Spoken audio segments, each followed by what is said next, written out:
Hey guys, this is Grace and welcome to video number 3 in my all girls series.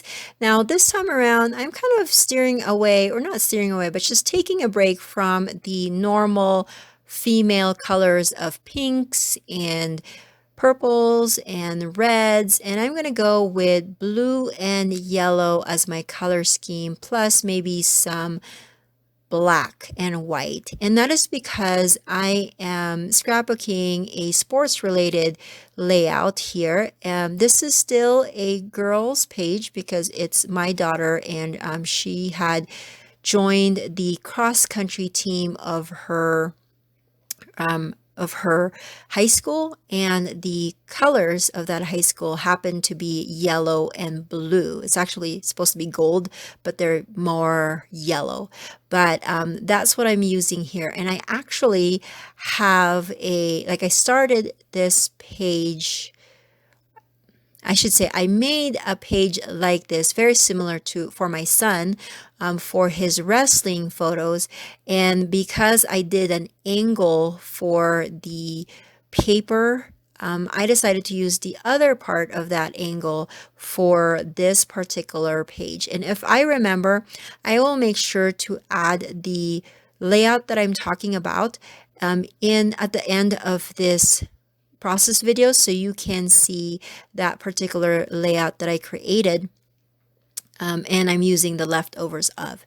But to make this page feminine still, I'm going to add doilies. That's another element that I feel like screams girl to me, is if I'm adding some doilies to a page. Now, not necessarily that you have to have doilies in all your feminine feel or feminine themed pages, but I just know that that's the daintiness of the element just kind of reminds me of, just the female themes. So that's what I'm adding here so that I can still kind of stay within the elements or the theme that I'm going for. Now, because the background are triangles, I needed something to go in between that so I can cover up some of the seams. And I had used this, again, this paper, the white and blue stripe paper for the other layout that I created for my son. And so I'm just kind of using the same thing because why not? And I actually really liked how the yellows and the blues just emphasize her running clothes. What am I thinking about?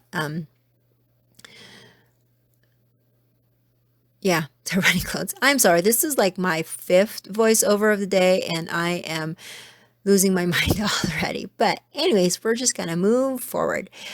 So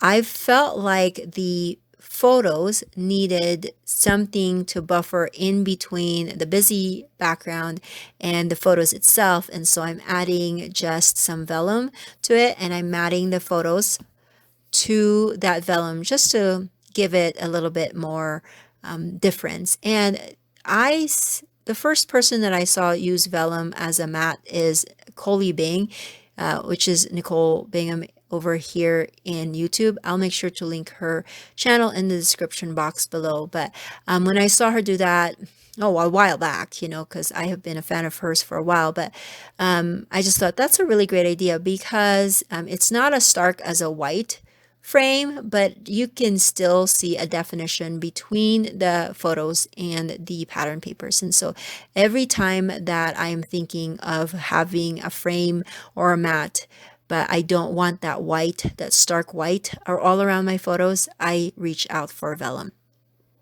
So now that I have the basic elements of my layouts completed, again, if you have been watching my channel for a while, you know that I don't adhere anything until I've kind of completed filling in all of the basic or the major elements of the page.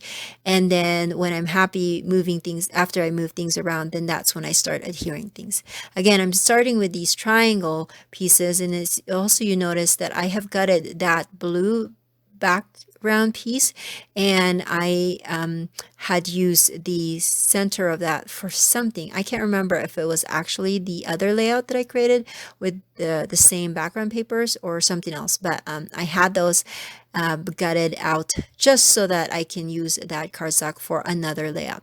And because the seams are open in the back because of the cut piece from the blue cardstock, I decided to add some washi tape in the back just to make sure that those pages or papers rather don't move around. And I'm inking up the edges of my journaling as well, because why not? I inked up the background piece, so might as well.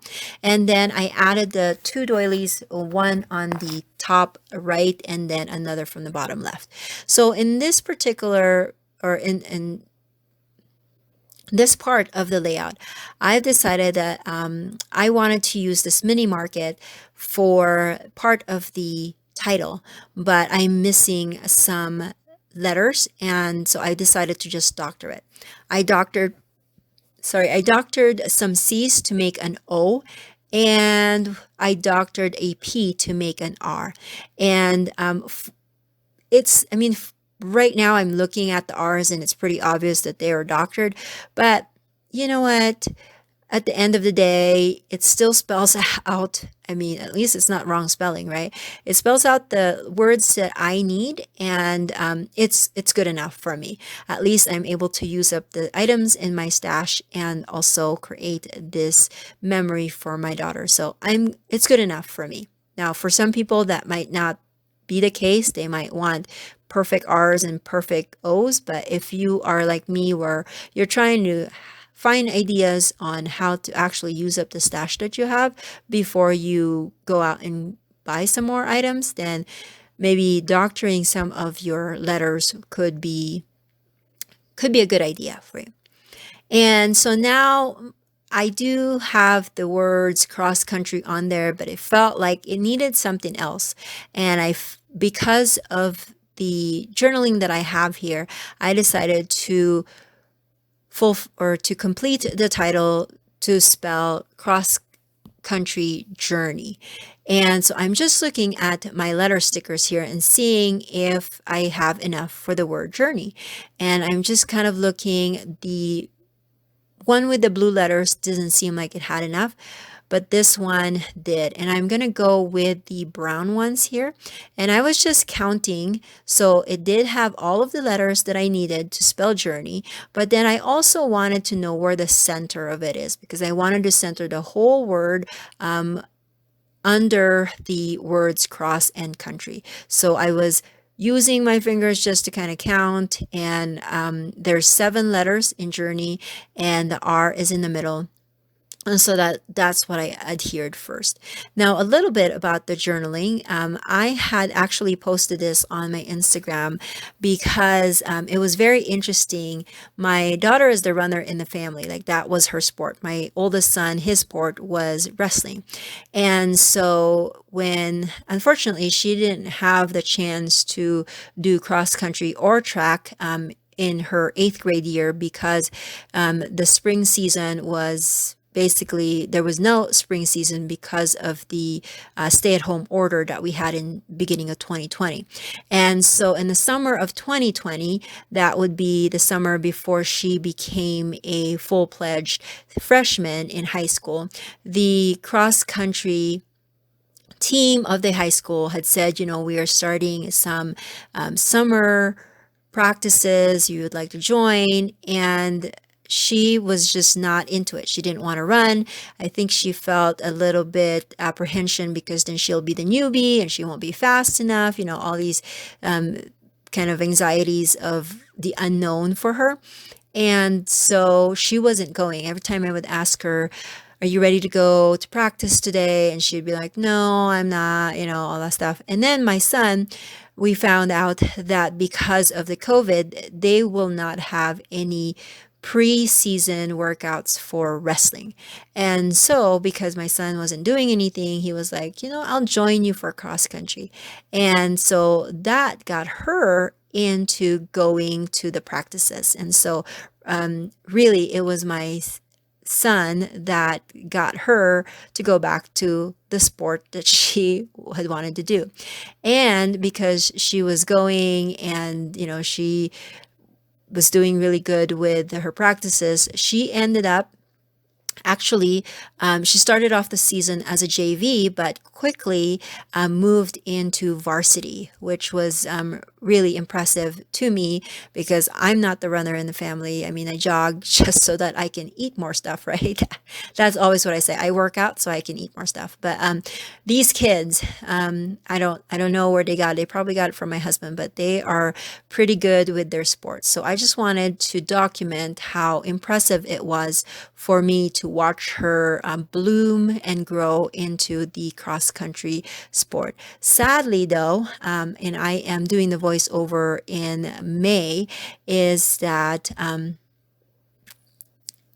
she had dislocated her kneecap in PE in the beginning of April. And so sadly, she will not be able to do track this season, which is really sad because she had missed last year as well. But, things happen, and we're just glad that she was able to do the cross country in the beginning of this year. So that is my layout. I did pull out some stamps, and I thought that the labor of love, good stuff, and adventure were perfect for this particular documentation and memory, and so I added that there, and that is my layout. Thank you so much for watching, and I will catch you guys in video number 4. Bye.